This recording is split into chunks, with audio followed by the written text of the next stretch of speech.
Hello everyone.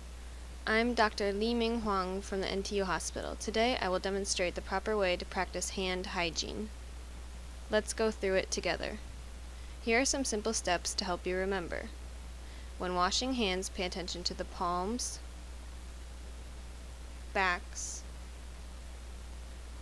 between fingers, knuckles, thumbs, and fingertips. Then rinse.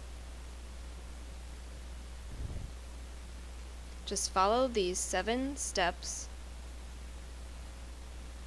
to maintain good hand hygiene and protect yourself and those around you.